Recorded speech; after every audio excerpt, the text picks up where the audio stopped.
We know you're the sus imposter. There are many melees that are very good and very useful depending on their terms of damage. However, there are also some other melees that are very useful for the abilities they have and the unique animations and downright how useful these abilities are when using them. So here are some examples. Number 16. Pitchfork is one of those melee weapons where as soon as you would look at it, you wouldn't even think this melee weapon was such a very top tier type of melee weapon. So from on first look, you probably think, I don't know, someone could like throw it or something like that. Or maybe like, I don't know, you get to just do like some more damage on it. I don't know, like you get to rage a mode or something. However, its its basic ability is actually very useful and does a high amount of damage. However, it can be a bit buggy since, well, for whatever reason, whenever you pull it out, sometimes, when I say sometimes, for whatever reason, it just doesn't work. But either way, we'll get into that later. First of all, how do you use this ability? So first of all, you basically get on a flat earth basic, I don't know, type of land. So for a flat earthers out here, that's basically step one. And finally, after doing that, you press the ability button, whichever button it is on your platform or whatever, and you instantly just make a giant and very fast rush forward, basically like kind of like a charge type of rush. And if any infected are in the way of you basically making that rush, receive a high amount of damage.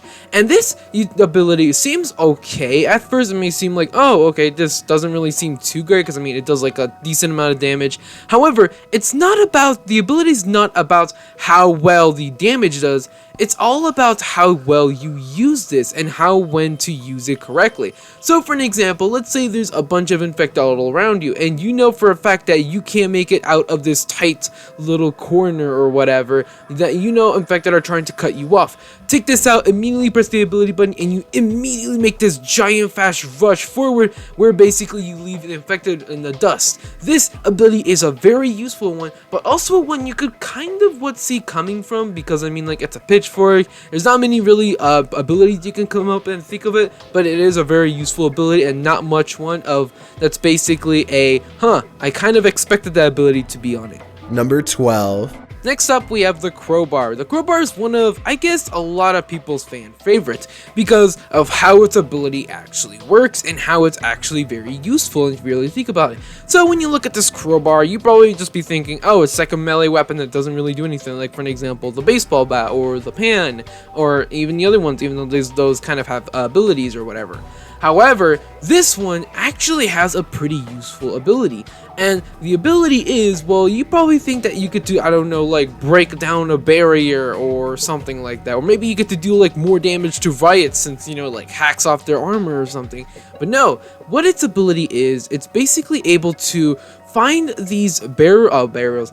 So basically all around the map, and every single map I'm pretty sure at this day and age, there are these boxes you find all around the map, and you may be thinking, oh, they're just boxes, and you would probably use them as barriers or whatever. However, if you were to use the crowbar on them just by swinging at them, you would get a random utility. Now these utilities cannot be med kits or anything overpowered like that. I'm pretty sure they're usually grenades, Molotov peppers, and probably a pipe bomb. I'm not too sure, but yeah, not really too great utilities. However, it is pretty useful, the fact that you get to just get a random utility that can actually help you. So for an example, one of the utilities I highly recommend, or I really like getting from this crowbar, is the pepper and the Molotov, because the pepper actually did receive a buff to where you actually regenerate a little bit more HP, and well, you also have fire resistance. So plus the Molotov, you literally just throw it down, eat the pepper, and you are unkillable, and literally any infected that are near you, aka near the fire, will instantly start burning and eventually die.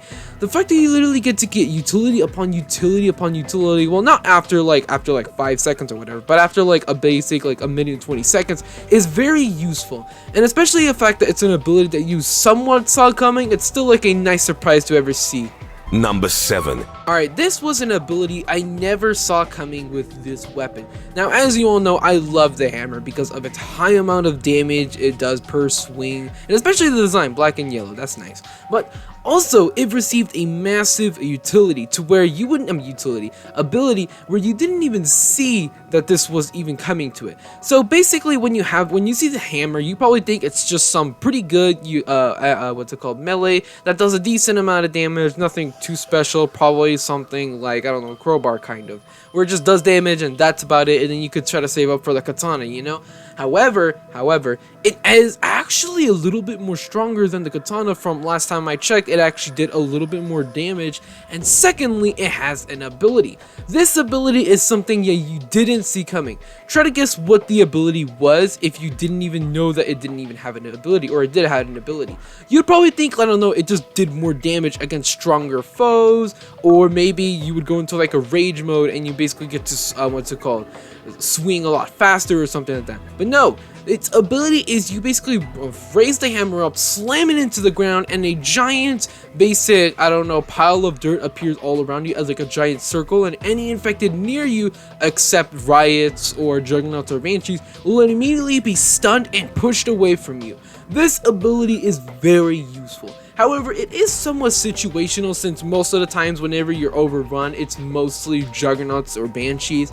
So there's that. However, since this ability is a wow, what the hell? I didn't know I was that strong or something like that. It's pretty surprising when new players see that. It's always like a what the heck? Well, where did that come from? Number 10. Next up, we have the ham. Now, the ham has a unique ability tied to it, which is why it costs actual Robux in order to use it. Now, from first look, when you look at the ham, you're just like, oh, that's pretty funny, just a giant ham that you can literally just swing around dealing damage. I guess that's supposed to be kind of like a troll weapon that does like 100,000 damage, you know? However, it doesn't. It does like around 40 damage per swing, and you're thinking, why does this cost so much Robux? Is it because, you know, it's a troll weapon or something like that? However, its ability or abilities are actually very, very, very useful. So basically what the abilities are is that you actually get to chomp down on the hamp, and basically get to regenerate a decent amount of HP. Now, I forgot how much it gave you, but it was like, I don't know, 100 and something. I really don't know. However, it actually does heal you a decent amount of times. And you're like, wow, that was pretty cool. I didn't know I get to actually, you know, use as in what's it called? Consume my melee weapon. That's pretty weird, but anyway, yeah, I get to actually use and actually eat my own weapon of defense. That's kind of weird. And also the fact that you literally regenerate HP is a very useful type of way to actually see this thing. Now, from the looks, when you were to, you know, eat it, you would probably think you would get like, I don't know, stamina increase or something like that, or you would probably get that infinite stamina the Bloxy gives you. No, it actually regenerates HP, which is a pretty unique concept if you really think about it. So what I'm trying to say is the fact that literally you get to eat your own, you know, weapon of defense is kind of a strange concept, and it kind of like, oh, what the heck, I didn't know I could do that type of thing. It's pretty much a wow, how is this not like, you know, any other thing, but at the same time, like no other melee weapon you get to actually eat it or whatever. However, it is pretty cool to see how this melee weapon is just the fact how on one side it is your personal defense, and on the other side is your personal mealtime. Number 1. Check this out. I was debating putting the axe on this one, or the hatchet, whatever you want to call it. However, the ice bat definitely wins that. Now, I completely forgot what it was called because I'm just too lazy to actually look at what it's called. So I'm just going to call it what I want to. And this is, of course, the ice, whatever the thing it is. And from first look, you're thinking, ooh, what is this? Maybe it's like kind of like the ham where you get to lick it and I don't know, you get stamina regeneration or something. However, it has two unique abilities where each one you didn't even know it can actually do. First of all, the first ability kind of somewhat makes sense. I don't really know how you could be like, oh, I kind of saw what that did, or I knew what that actually does as like the ability's title or whatever. So basically the first ability is you basically grab it and you ready yourself up and you throw it, and it basically flies towards the enemies in a vertical type of spinning type of motion. And then if it hits an enemy, it actually freezes them for a few seconds, and it immediately gives them a slowness effect to where they run for like, I don't know, for like 5 or so seconds at an increasingly slow rate. And the second ability, which I barely even saw coming since literally it's just a giant icicle, and you would slam it down into the ground, and in front of you a type of straightforward of frozen land or whatever line would just appear, and any infected going in or crossing into it or just landing into it would immediately be frozen for like a few more seconds than usual, probably like for like 4 to 5 seconds, and you were able to take them down easily. And this is the fact that where you're like, what the heck, I didn't know this thing could literally just slam it into the ground and immediately an ice pool comes out, or I could just throw it at the actual infected and it does actual damage and it freezes them. These two abilities are just downright questionable when you first use it. It's like a whoa, that's kind of weird, because you never even saw that this thing was able to basically make a giant ice land or strip or whatever, and then finally able to use it as a tomahawk.